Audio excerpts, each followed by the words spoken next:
Welcome to Moments with Marianne. I'm so delighted we're spending this time here today. We have a very amazing show coming right up with special guest, David Young, and he's here today to share with us his new book, The True Story of Jesus and His Wife, Mary Magdalena. Now, David is a multifaceted musician known for playing 2 Renaissance flutes at the same time, and he sold over 1 million copies of his songs. He started his company with his last $100 in Venice Beach, California in 1990 under the name Celestial Winds. And now 300,000 people every day are uplifted by his 60 recorded albums. Many call his music the most heavenly healing music on the planet, with over 20,000 healers and healing centers using his music daily. So let's welcome to the show, David Young. Thank you so much, Marianne.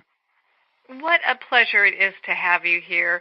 And my goodness, it's like all of your talents have come together within this book. Yeah, even talents I didn't even realize that I had.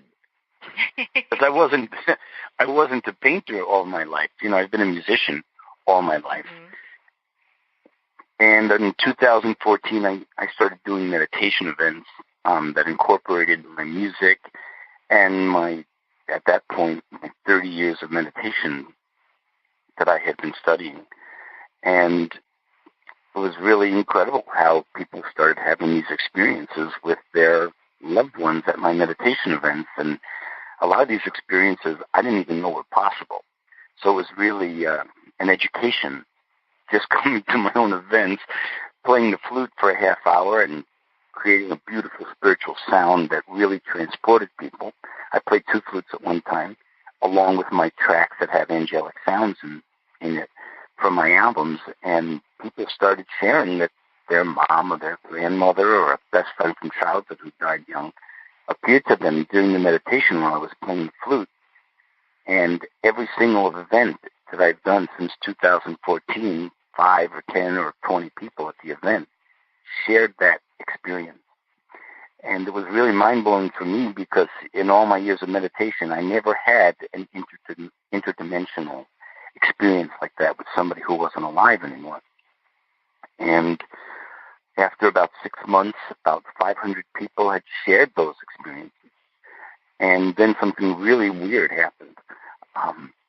3 people at one event all described seeing Jesus stand in the same spot in the room. And I grew up in a Jewish family, and that was a total mind blower because Jewish people don't really recognize Jesus as being a really cool guy, And growing up in a Jewish family, I was one of those people. And even though everybody knows Jesus was Jewish, his real name was Yeshua, and he was a rabbi. There's 5 references in the Bible that he was a rabbi. And in order to become a rabbi, there's 2 things you have to have first, and that is you have to have a wife and you have to have children. And Mary Magdalene was his wife. Well, and a lot of speculation has moved that way, but to be able to have these channelings come through where you're getting this information, I'm sure it's resonating with a lot of people. It really is. There's 50 million Americans meditating once or twice a week, doing yoga once or twice a week. So the whole spiritual ascension that humanity is going through now, it's in our mainstream. In Miami, there are more yoga studios than there are coffee shops. Same thing with Southern California. And so spirituality is a part of our lives now. I mean, everybody knows 3 or 4 people who do yoga or 3 or 4 people who meditate. And it's amazing how many people don't believe the old biblical story that this, really handsome, charismatic man didn't have a woman in his life, It's like, that's hard to believe, because everybody who has experiences with Jesus, say he's really handsome, And so the fact that Mary Magdalene was taken out of the biblical story for various reasons. The fact is that, when meditate, we can connect with our loved ones, and we can also connect with the ascended masters or the archangels. And so there are thousands and thousands of people who are having experiences with Jesus and Mary Magdalene. And when Jesus shows up, Mary Magdalene shows up with him because she's an ascended master as well. She was a healer. She was an amazing, amazing person. Yeah, it's just so fascinating what has transpired. And so for our listeners to kind of get an understanding of your journey before all this happened, you were doing music. You've been a musician, but it wasn't to the point where you were receiving messages from Mary, the two Marys, and then Jesus, right? No, I wasn't receiving messages from anybody because I had talents for speaking in public and telling spiritual stories and creating really spiritual music. I had recorded 60 albums of music. Mm-hmm. And I had a lot of different talents, but channeling messages was not one of my talents, And so what happened was they had to communicate with me through different professional channelers. So, for example, I just did my 397th meditation event, and these events are called A Portal Between Heaven and Earth. So in the last 4 years, I've done 2 or 3 or 4 of these events every week all over the country. And I didn't have that talent for channeling. So many of the people who would come to my events who were professional channelers, they came to my event as kind of like a spiritual battery recharger for themselves because there was so much energy, spiritual energy in the room from me playing this music and from all the energy and the support that I had from the archangel. Originally in 2014, these events were called soul activation workshops because people felt and described that while I was playing the flute, their soul was being activated, awakened in a way that they hadn't ever experienced before. So after about a year of that, I got a new publicist back then in 2015, and he and I were talking all about the ascension that was happening in the world with all these people waking up spiritually and starting to climb the spiritual ladder and looking for higher truth outside of the organized religions, And we talked about the ascension a lot, and by mistake he said, well, we need to get a new press release out on the soul ascension workshops. And I said, I know you said that by accident because they had been called soul activation workshops, but I like the sound of soul ascension workshops. So let's change the name of the workshops to soul ascension workshops. And tomorrow we'll send out an email to all the people who are working with me that we're changing the name of the workshops. At 6 o'clock the following morning, before I sent out any email about any of this, one of the promoters who was working with me in New York, who was a very spiritual person, sent me an email and said he was in meditation that morning, and the heavenly team, which is the ascended masters and the archangels, gave him a message to give to me that we're supposed to change the name of the workshops from soul activation workshops to soul ascension workshops. And we had never sent out the email because I had the conversation at 8 o'clock the night before. So you can see how interconnected all of this stuff is and how confirmed so many things can be in our lives. Because you can get a message from Spirit and somebody 5 states away can get the same message from Spirit that they just gave you. So after calling them soul ascension workshops for about a year, I decided to call these workshops A Portal Between Heaven and Earth because that was a clearer way of describing what people would experience when they came to my events. So normally the events are 2.5 hours, sometimes they're 3 hours. The first half hour, I explain to people what's possible because most people, myself included for a long time, don't know what's actually possible spiritually. Because we've grown up in this century and, all of us grew up with organized religion. Organized religions don't teach you how to have communication with Jesus or Buddha or Moses or whoever, whatever, leader of that religion is, even though they didn't start those religions were made in their name long after they had died. But you know what I mean? The religions don't teach you how to have an experience with them, how to speak to them, how to hear them, how to interact with your guides, with your spiritual guides. Okay? And so I explained to people, what's possible. So, for example, there were 5 people in one group, that all were visited by Jesus in the meditation while I was playing the flute. And he gave all 5 of those people the same Hebrew symbol. Now, none of those people in that group were Jewish at all, but he was giving them that Hebrew symbol. So this way they could share their experiences as part of the sharing after the meditation was over. And they would be able to confirm, oh my gosh, I saw the same thing. He gave me the same experience as he gave to you.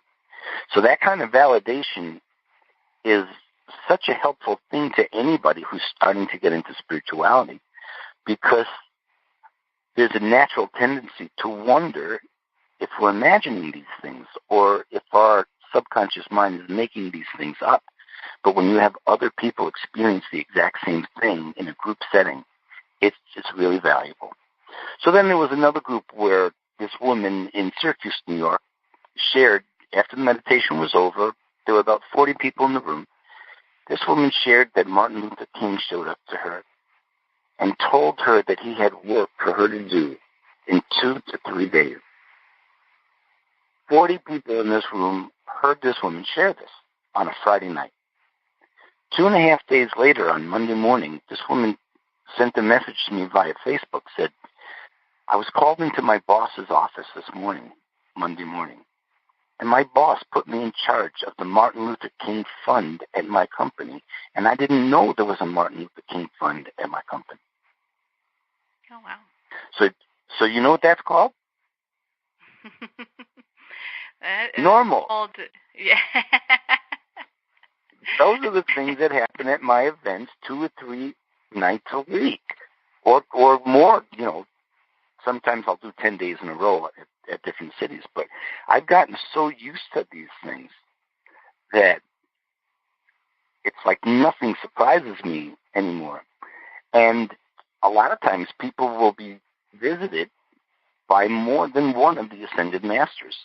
Like, for example, there was somebody who shared an experience where Krishna, Yogananda, Jesus, and Buddha, all 4 of them showed up to this person during the meditation, and they had a whole conversation. It's incredible. Now, were you a little skeptical when you started receiving these messages? Oh my gosh, I was so skeptical that you can't even believe it. I thought that being skeptical showed people I was intelligent. Like, there's that, oh, you don't believe anything that you hear, and only half of what you see. Benjamin Franklin had a famous saying about that. I didn't believe in any of those things. I believed in meditation. But because I had never had an interdimensional communication or conversation, you couldn't even talk to me about this stuff because I didn't believe it at all. And so the way they convinced me was through these events where these people consistently, every single night, were sharing the same kind of experiences. And, after I heard 500 people over 6 months share what their grandmother or their dad or their best friend from childhood had to say to them, or where they took them in the heavenly dimension, and what colors they saw, and what the feeling was. You hear 500 people share that. If you're still skeptical, well, then that's not God's fault, because you're not really realizing that these things are being put in your path for a reason. So at first, we're skeptical because we think it shows people we're intelligent, but after a while, if we're still skeptical after 500 people tell you the same story, well, that's not intelligent, because you should be able to, part of life and spirituality is learning to read the signs that life has given you. And if you can't believe 500 people telling you the same story, well, that's your own problem. You know what I mean? Maybe that sounds like it's a harsh thing to say, but, intelligence is reading the signs of life that life is giving you. We all get these signs, but how much we listen and pay attention to these signs, and actually we can benefit so deeply from learning to read the signs of life. Any person that you call a genius, that's somebody who has learned to listen to their inner voice, learn to listen to the guidance that life is trying to give to you only to make your life better. I know the worst things in my life I could have avoided if I had just listened to that quiet little voice inside my head that was warning me about something. Yeah, it's so interesting when we get that inner dialogue going and we learn to trust it, just how much really transpires for us. That's kind of where the magical happens. Totally. The more you listen to that inner voice and trust that guidance and follow it, the more magical your life becomes. I mean, my life has, well, you've read my book, so you can, vouch that I've had a pretty magical life. Yes, you have. Well, and so for our listeners, why don't you share a few of your thoughts on, like the first time that Jesus appeared to you directly? Like, how did you feel about that? There are different ways that we can have these experiences. Sometimes we experience this communication through like a voice that you actually hear somebody speaking to. Sometimes you experience it through a feeling, a profound feeling that you have, like you feel this presence that's very close to you, that's in the room with you. Sometimes you experience them as a light, that you'll see a light in your room. Sometimes you'll experience them as what I call a sparkle, because it's a little sparkle that any time I would think of Jesus, this bluish sparkle would appear. And any time that I felt that Buddha was in the room, this more orange-colored sparkle would appear. And any time, like at my events, sometimes when I'm playing the flute, I would open my eyes and I would see this little, kind of like this fiery red, but it wasn't like a red. It was like a cross between red with a little bit of magenta or a little bit of purple in it. It's not actually red. I need to find out what exact color name that is. But anytime I would see this fiery red sparkle over someone's head while I was playing the flute and they were meditating, when the meditation was over, that person, every single time I saw it over the last 397 events, that person shared that they had had an experience with Saint Germain. So each one of the ascended masters, they have different ways of appealing to us. Okay, and then sometimes you'll see, like the profile of a face. You know what I mean? You can tell it's a head. You can see where the hair is. A lot of times, professional channelers describe that they don't see a whole body of an ascended master who's giving them a message. They only see the head, with the hair and the basic shape. But I had many experiences, thousands of them, with the different ascended masters, with them coming to me either as a light that had a certain color to it or a sparkle that had a certain color to it. And after a while, I was able to recognize who it was because they gave this to me in a consistent way, so I would be able to have a connection with them, because in the beginning, my mind was not open to getting messages because my logical mind kept getting in the way of that. And so, for years, they communicated with me through different professional channelers. And it was amazing how consistent the messages that I would get from different channelers with these people, these channelers didn't know each other. So just imagine if, like, on a Tuesday, somebody called me up and said, okay, I was at your event last week, and, Jesus and Archangel Michael gave me a message to give to you. And they would tell me what this message was. And then on Thursday, somebody who came to an event 2 weeks earlier sends me an email and says, hey, I just got a message from Jesus and Archangel Michael, and they told me I'm supposed to give this to you. And that's the same message that another person that they don't know who lives in a different state gave me the same message 2 days earlier. To me, I call that evidential channeling because there's evidence. There's no way you could make this stuff up. And believe me, if I got out of the headspace of being skeptical of all this stuff, then it should be easy for anybody because I was so skeptical of all this stuff. You couldn't be more skeptical than I was. But then after a while of doing this thing, I had different experiences where I could see their faces, which was really great because I felt like I was getting better at it. And it was also fun to be able to see who, you understand what I'm saying? It was fun to be able to connect a face with this inner guidance that I was getting, I got to tell you something that's really funny. I've heard so many moving stories and hilarious stories, but this just happened last month, and this is my favorite news story to share. So this woman comes to my event after the meditation is over.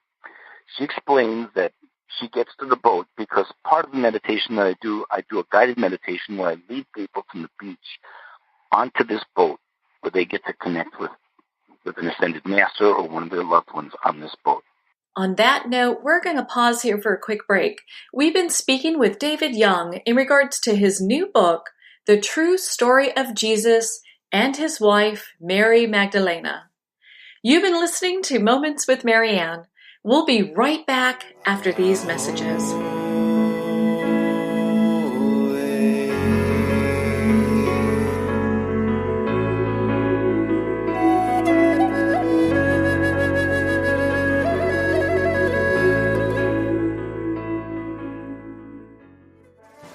Internationally recognized and award-winning author Judy Goodman works and teaches outside the box of limited thinking. Working with people from every walk of life, her goal is to empower you to be the best you can be, no matter what the challenge is. Born with the gift of seeing beyond our normal vision, she has an extraordinary gift of working with every challenge. Teaching beyond conventional wisdom, her work is described as life-changing. Visit judygoodman.com. That's judygoodman.com.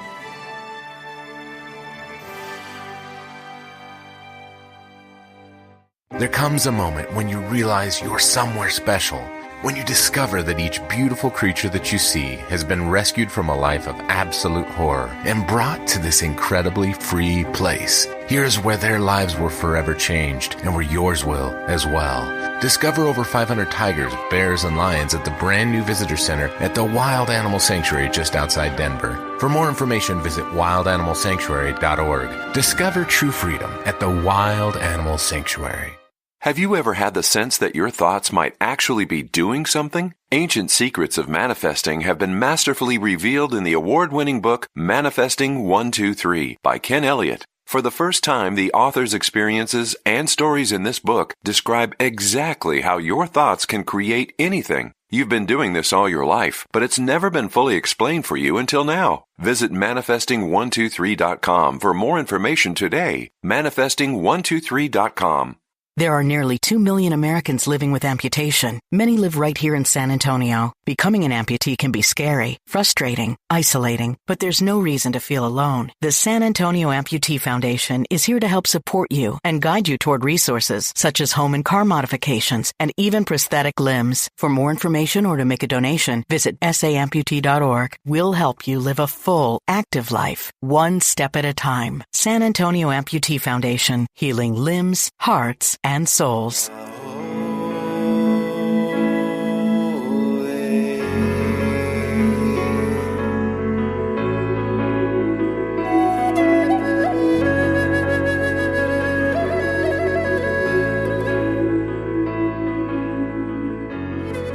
Welcome Welcome back to Moments with Marianne. We're here today with special guest David Young, who's sharing with us his new book, The True Story of Jesus and His Wife, Mary Magdalena. Now, David, before we went for break, we were talking about how you have these different events and people are coming up to you and they're sharing their experiences. They're receiving messages that are important to them. Have you ever personally received a very powerful message, or is there a message that's very powerful that kind of stuck out for you that you'd like to share with us?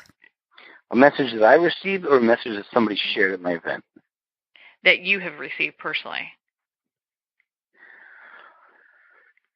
Okay. This was about 2.5 years ago. My ex-girlfriend, Mimi, who was an amazing channeler, she was born with that gift. You know, she didn't know how to play two flutes at one time or play guitar or sing, but she could channel incredibly. And so she called me up and said that Jesus wanted to talk to me. And this is like a normal thing in my day, you know, is your Aunt Selma going to call you up and talk to you, or is Mimi going to call me up and say, oh, Jesus wants to talk to you, or Mother Mary wants to talk to you, or any of it? You know, this is part of my normal day. It became a part of my normal life, you know.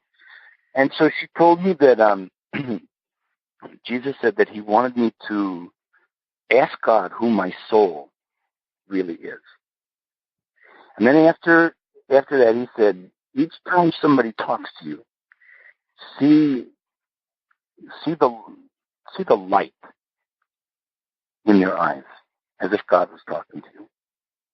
And when somebody talks to you, listen to their heart as if God was talking to you through their heart, you know. And that conversation happened about 5 o'clock as I was on my way to an event in upstate New York. After the event was over, the host had set up for me to stay at someone's house, and so they had a spare bedroom where I stayed. And the following morning, I woke up, and this person who was hosting, you know, giving me this place to stay, had made me breakfast, and there was a little note right next to my breakfast. And she said that this morning she got up, and in meditation, Jesus came to her in meditation and told her to give me this message, that each time somebody talks to you, see the light in their eyes as if God is talking to you through them. And listen to their heart as if God is talking to you through their heart. He gave this woman the exact same message that Mimi had given me the day before as I was driving to that event. And it was on a piece of paper right next to my breakfast. That is amazing. It's just interesting how these messages come forth. And I'm sure at your events that you have, especially Portal Between Heaven and Earth, you probably get some, I mean, you've shared a couple with us, but you probably get some just amazing messages that come from that. Oh, it is incredible. Historical things like people from history. I mean, Benjamin Franklin has appeared to people about 15 times at my events. I have to say that 2 years ago, right after the election, I did an event in Sedona, and this guy shared that George Washington showed up to him in his meditation. And at first, George Washington showed him a golden pyramid. Like if you look at the other side of the dollar bill, George Washington's face is, you know, on the front, but on the other side, there's a pyramid with a smaller pyramid on the top. So George Washington shows this guy at my event this golden pyramid, and then he tells this guy, George Washington told this guy that he was not happy at all that Trump was just elected. So, you know, you could say what you want, but man, the father of our country didn't like that Trump was elected. No. Well, and so when When Thomas Edison comes in, usually is there some specific messages that people are getting? Does it have to do with innovation? I mean, when you see that person is showing up for people at your events, is there some type of connection with all this, or is it just for them personally? I would have to say it's for them personally. But one of the unique things that happens at these events is that sometimes there's 3 or 4 or 5 people who have the same experience. They share the same exact experience that they just had in their meditation. And it's a validation for those people. I mean, just imagine you're sitting in a group of 30 people. You close your eyes, I start to play the flute. You're in your own world. You're really not connected to these other people in the room because you're focused on your third eye and your eyes are closed and you're having an experience. So can you imagine how bizarre that would be or how cool that would be to have some incredible experience with Benjamin Franklin or Kuan Yin or any of the Ascended Masters, right? And just imagine you shared your experience and then 2 other people or 4 other people in the room shared the exact experience that you just had with whichever master that was. The way I joke about it at the events, I say, well, it's kind of like you got off the train at the same stop. Mm-hmm. But the other level of it is that, in our physical dimension, we don't, most people don't get to see how we interact with the heavenly dimension. And if we do get glimpses of it, because there really isn't clear ways of understanding what's happening, we don't really know how to compare these experiences or how to, catalog these experiences in our own mind, But when you have other people who have the same experiences, you get different insights. But one of the things that the Ascended Masters do is that they have the ability to work with more than one person at the same time because they don't have the same limitations as we have in this physical world because the heavenly dimension has a different set of rules without the physical limitations that we have. So it's easy for an Ascended Master to give 3 people the same experience, take them to the same place. Like, for example, one of my paintings in the book has me playing the flute up on a cliff overlooking the ocean with purple mountains in the background. Okay? So my book has just come out, and I had that painting as the other side of my business card.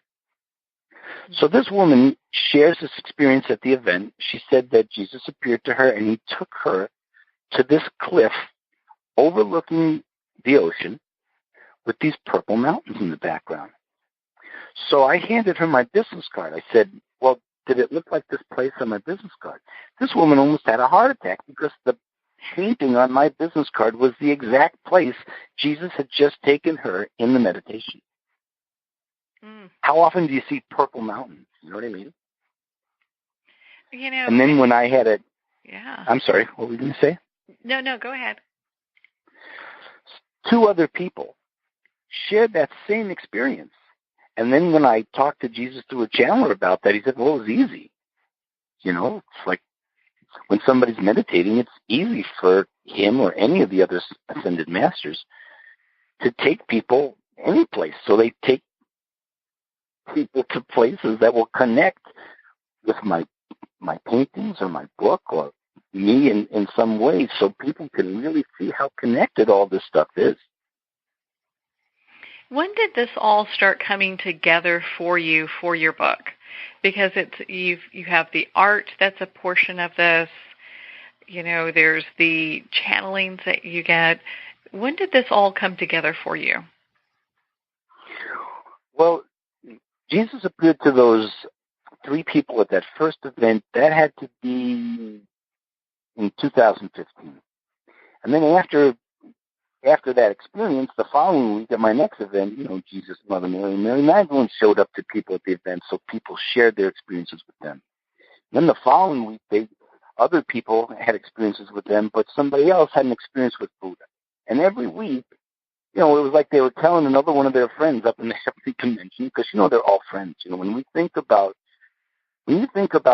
the way religion is in this world, that everything is separate. You go to this church, or that synagogue, or that temple, but you wouldn't ever go, if you were part of one religion, you would never go to another church outside of your own religion, because everything in the physical world is separated. But in the heavenly dimension, everything is connected. Everything is part of this thing called oneness. And so Jesus and Buddha and Moses and Krishna, they're all best friends. They're all working together, and Kuan Yin and Isis and Mother Mary, Mary Magdalene, they're best buddies. They're all working together with the common goal of helping people realize their own spiritual potential and climbing the spiritual ladder. So this thing kept building and building, where every week would be another person from history, whether it was a religious person in history or, somebody like George Washington or Benjamin Franklin or Nikolai Tesla or Gandhi. Another one of these ascended masters would show up to somebody at an event, and this thing just kept going and going and going. And I had written a couple of books before this book, and it's a real job to write a book. I mean, with doing 100 events a year and making all these paintings and doing all this stuff that I'm doing, it's a big job to start a book. So Jesus had told me through a channeler that he and I were going to write a book together. And I'm like, well, what is the book going to be about? And he said, well, just keep doing what you're doing. You're doing good. And you'll see, and it'll unfold as time goes on, Well, it became really obvious that they wanted me to write this book, because there were people who came to my events that I did not know. And Jesus or one of the family, as I call them, showed up to people in their meditation, and besides giving them a spiritual experience, they said to this person who I didn't know in the audience, ask David when he's going to get working on that book. Because I didn't want to write another book, because it takes so much energy and attention and focus, and I've got so many things that I'm working on, So just imagine over probably an 8-month period, about once a month, somebody comes to an event that I don't know and is told in meditation, ask David when he's going to get working on that book. So what happened was, Mimi and I were together for a year and a half, and she was channeling them pretty much every day with me. And during this time when I was living with Mimi, she lived in Miami, and I had lived up north previously. And so when I moved down to the part of Miami where she lived, I didn't know anybody for 45 minutes away. So basically, she had a 1-bedroom apartment, and she used to do acupuncture in the living room. And so when she had clients, I had to be in the bedroom because she had clients that she was, treating in the living room. And I had nothing to do. So I started to paint again, because I painted in 2011 and 12. Then I stopped in 2013, 14, 15, because I just was traveling so much, doing all these events, and I just really was not in the headspace to paint. So I started to paint again, because I really had nothing else to do when I was visiting her, because I was like in this room while she was doing acupuncture in the living room. And I started to paint, and my painting went to a higher level. And I started making these paintings that I really didn't know why I was making these paintings. I made like 5 paintings of 2 figures in a cave. I'd never lived in a cave. I'd never thought about a cave. It's not something that I think about in my daily life, but this is these images that were coming through in my paintings. Well, I paint 150 paintings in a year and a half, and then Jesus tells me to tell me that we're supposed to go to France. And he gives us 3 places in France where they want us to go.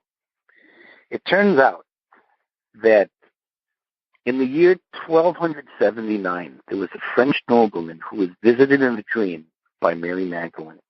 And Mary Magdalene told this French nobleman that her bones were buried in a box under a church in a small village in the south of France called Saint-Maximin. This was such a powerful dream that this French nobleman took a crew down to the south of France, found this little village called Saint-Maximin, went under the church, and found this wooden box. When he opened up this wooden box, there were bones, human bones in the box, and there was a handwritten letter that said, "Here lie the bones of Saint Mary Magdalene." So after that, this French nobleman built a giant basilica called the Basilica of Saint Mary Magdalene on top of the church. And that's a true story, and they changed the name of the town from Saint-Maximin to Saint-Maximin the Saint Baum. And Baum in French means cave, because everybody in the south of France knows that Mary Magdalene lived in this cave that was not far from where her bones were found in that box. And, that's a historical record when they changed the town, the name of the town, in the year 1279. It's fascinating. In your book, you talk about a story of a woman who Jesus actually came up to in one of your meditations and asked if she would forgive him. And I found that to be a very powerful story. Yeah, that's in chapter 1. Her name is Crystal, and, her whole life she was really, she was not a friend of Jesus, you know what I mean? Because a lot of times people grow up in a church and they're, fed this story that does not resonate with them. And this biblical story is pushed on millions and millions of people. And so she never felt connected to Jesus. So what happened was she went to her very first meditation workshop, and this was not one of my workshops. This was years before she and I had met. And so the person who was leading this workshop on channeling said, after she spoke for about 20 minutes, she said, "Everybody close your eyes, and we're going to meditate now, and just clear your mind and trust the first thing that comes through to you." And so Crystal is sitting there in her first meditation workshop, and Jesus comes up to her and whispers in her left ear, "Can you forgive me?" And she says, "Forgive you for what? Why would I need to forgive you?" And Jesus said, "Because we had to leave you when you were little because it wasn't safe to bring you where we were going." At that moment, she's shown an image of her being one of Jesus and Mary Magdalene's children. And that was it. And she's bawling her eyes out now because she now understands she had an abandonment issue for her whole life. She never knew where that abandonment issue came from. And so now she understood where it came from, and she's bawling her eyes out in the meditation with the other people in the room. Well, when the meditation is over, the woman leading the workshop points to her of all the people in the room and says, "Ma'am, I want to tell you, during the meditation I could see Jesus whispering in your left ear, but I couldn't tell what he was saying to you." Wow.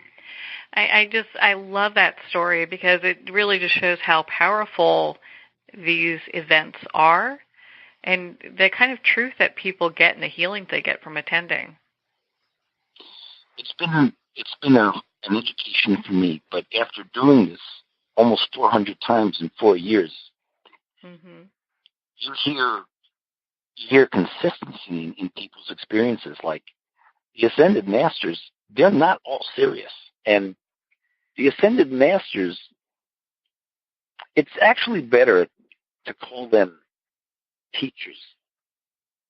Because a master puts somebody way, way, way, way above you, and they don't really want you to put them on a pedestal at all. Because they want you to see your own divinity so you can become a master yourself. So you can become a teacher yourself. The Ascended Masters are not looking for followers. They are looking for leaders. They are looking for people who will climb the spiritual ladder and share that knowledge and that experience and that love with other people. So they're not looking for people to follow them at all, because there's no, that's not the goal. The goal is for humanity at this amazing time that we're living in right now, where we have freedoms, spiritual freedoms that we didn't have 500 years ago or 1,000 years ago. You couldn't have conversations like this in public. Oh, yeah, definitely not. Yeah.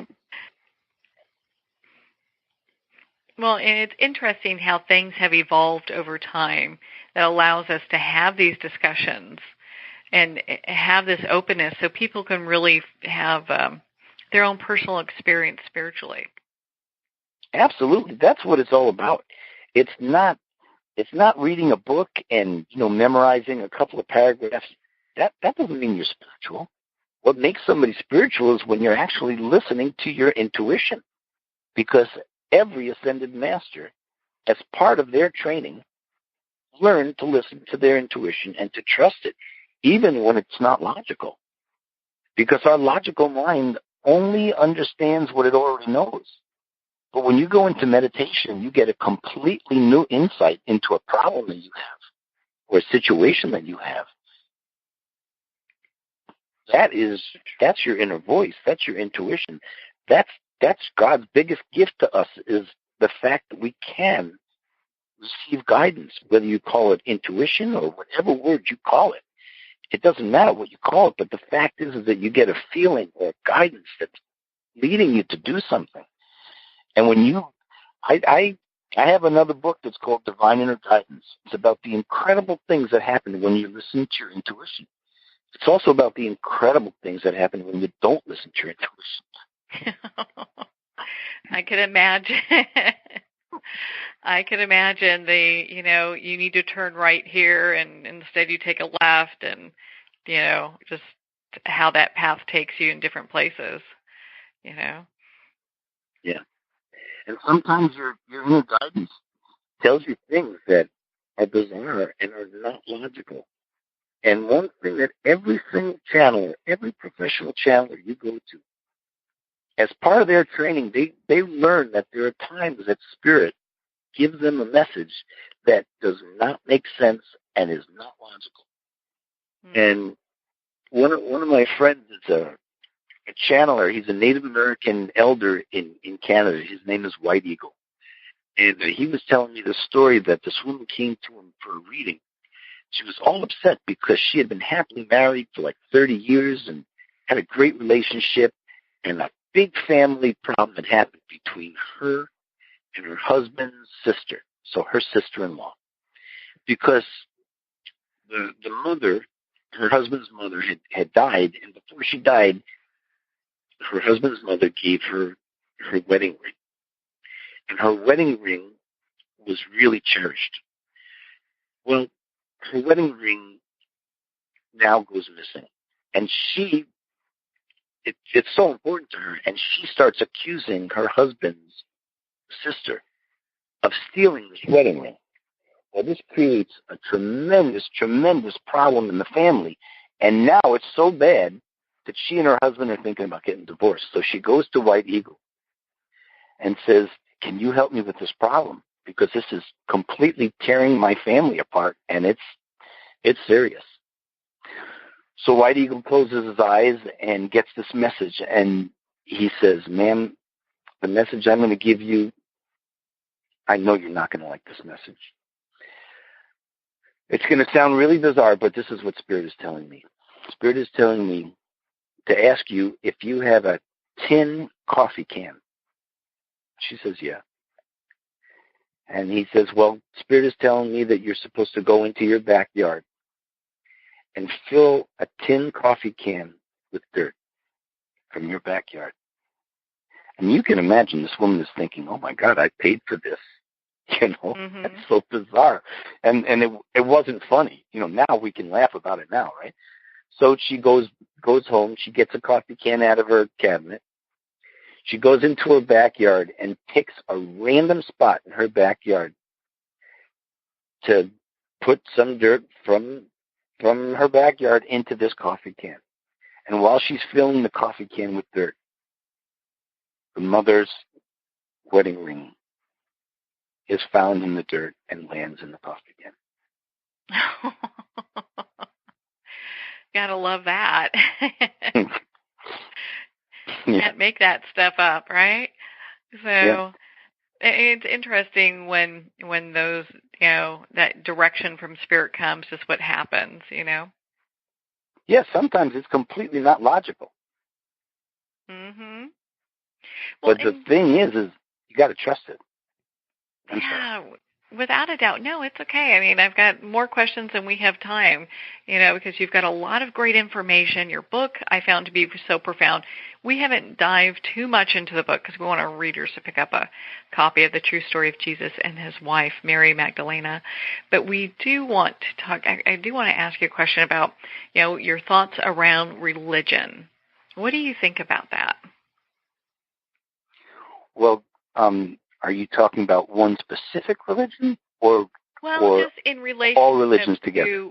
All religions together, with the viewpoint that you have now, being as close as you are to Jesus, Mary, both Mary and also the Ascended Masters.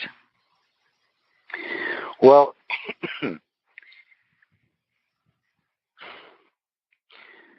there's so many things in the Bible that have been added to the Bible that were not in the original Bible. And there are so many things that have been taken out of the Bible from the original Bible. And that was because there was a big problem in 381 years after people think that Jesus died at 33 when he actually lived to be 72 years old. Mary Magdalene lived to be in her 50s. Okay? But there was a big problem in the Roman Empire because there were two groups of people. There were people who believed that Jesus was born God, that he was born perfect, right? And then there was this other group of people who believed that Jesus was born a human being, a man, 10 fingers, 10 toes, a normal guy who became spiritual, had God realization, and then that God adopted him. Okay?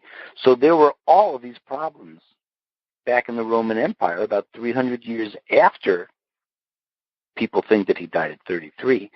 And it was a big problem. So the emperor at the time was called Emperor Constantine. Now, Emperor Constantine wanted to stop this fighting, and there were riots about this whole thing. Okay? So Emperor Constantine calls a meeting of all the bishops and some of the priests at this place called Nicaea. So it was called the Council of Nicaea. And Nicaea was in Turkey. And they decide to take a lot of stuff out of the Bible that was confusing people. Like they took a lot of this Jewish heritage out of the Bible because they were trying to build a new religion and they didn't really want to have so much information about Judaism in what they were calling the Christian Bible. One of the things that they were having problems with is that there were 5 religions at that time that all had a virgin birth in their religion. Buddhism had a virgin birth in the religion. Mithraism had a virgin birth in the religion. The Egyptian goddess Horus was also supposedly born of a virgin birth. 3 wise men appeared when Horus was born, and there was a special star in the sky. Horus ended up having 12 apostles. I mean, it sounds very familiar. So what Emperor Constantine did was he decided to add the virgin birth to the Bible 381 years later at the Council of Nicaea. So this way, Buddhism would not sound cooler than Christianity, because Buddhism had a virgin birth and Christianity didn't. So Emperor Constantine made Mother Mary a virgin. That's a true story. It's historical. Nobody's going to argue about that because it's in the history books. It really, really happened.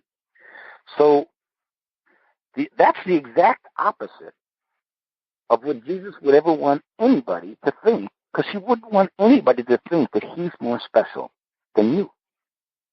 Because his goal, along with Buddha and Krishna and Moses and all the other ascended masters and the archangels, their goal is for each one of us to experience enlightenment so we can become masters ourselves, so there can be more light workers on earth sharing this higher knowledge so humanity can take the step up. So, this is look at it like this. Let me ask you a really dumb question. Do you think that God loves you? Of course. Obviously, you think God loves you. Right, of course, right? So if God loves you, do you think that God wants you to feel good about yourself? I would think so, yes. I would think so, right? So anything that doesn't make you feel good about yourself would not be coming from God. Could we agree on that? Mm-hmm. So to have a Christian Bible that says that you are born a sinner, that is the opposite of something that makes you feel good about yourself, because that's something that makes people feel bad about themselves, makes people feel unworthy, and puts Jesus on such a pedestal that you don't even feel worthy to even talk to him. That's the exact opposite of what Jesus, Mother Mary, or any of them want anybody to think, because they want you to experience and appreciate yourself. So this way you have more love for yourself, then you have more love for other people. They want you to see your own divinity. Anything that tries to make you feel like you are not worthy is not looking out for your best interest. Well, and I think I have time for one more question before we have to go here, and it's about your music. Was it easy to learn how to play two flutes at the same time? I'm sure this is like everyone asks you this question, right? I get to answer that a lot. Well, it was ridiculously hard for about 2 years. But what happened was that I was playing at Venice Beach. I'd ran out of money. I was a rock musician. I moved to California. Ran out of money. I started playing the flute at Venice Beach with a woman who played the harp. We made these tapes called Celestial Winds. We later made CDs. We sold 100,000 units together. But in the beginning, my partner and I, well, she only knew how to play 6 songs in the beginning. So we played those same 6 songs like 30 or 40 times a day. And that's called torture if you're a musician, right? So, during the afternoon after I'd already played those songs like 25 times each, and I was bored out of my mind, sometimes, I would pick up a second flute. Now, my harpist at the time, she used to wear these beautiful white flowing dresses. She had dark flowing hair and a beautiful Celtic harp, and she looked like a goddess on the beach. And everybody who was walking by would always say, "Look at that beautiful woman and that beautiful harp." And I was like the invisible man. Well, during the afternoon, after I played those songs 25 times and I was bored out of my mind, to break up the boredom, I would pick up a second flute and see if I could play 2 of these flutes, Renaissance flutes. They're also called recorders, to see if I could play 2 of these flutes at one time just to break up the boredom. Every single time I did that, whoever was walking by said, "Hey, look, that guy's playing 2 flutes at one time." And then she was invisible. And honestly, that was the only reason why I did it. But it was very difficult because, if you can imagine, if you're a righty and you play guitar, and then you tried to play guitar like a lefty, it would be like completely starting from zero. And because the right hand on the flute does a completely different job than the left hand, when I was playing 2 at one time, it was a real mind bender to try to figure out, well, how do I think about my right hand doing one thing and my left hand doing a different thing. It took me a long time, but once I got it, it was easy. And, at this point, I started doing that in 1990, so this is, all these years later. At this point, I can play 2 flutes at one time, and you can ask me math questions, and I can figure out the math in my head while I'm playing the two flutes. But that's only on special days. Well, you are highly talented not only as a musician and as a painter, but also as an author. And so where can people connect with you, David, and learn more about your music and all the great stuff you do and be part of your community? Well, my website is davidyoungmusic.com. And I have a public figure page on Facebook that's under my name, under David Young. Perfect. Well, people can connect. But you know what? Mm-hmm. There's another place that, people can find me. If they go into meditation and ask Jesus or Buddha where to find me, Jesus and Buddha can tell you where I'm going to be. Well, there you go. And if they can't, they can't connect, then they can go to your website and look at your upcoming events, right? Yeah. One way or the other, you can find me. Either on this plane or in another. Well, thank you, David. It's been a very illuminating time to talk with you in regards to your new book, The True Story of Jesus and His Wife, Mary Magdalena. Well, we're at the end of our time today. I would like to thank everyone for tuning in. You're listening to Moments with Marianne. And remember, make every moment count.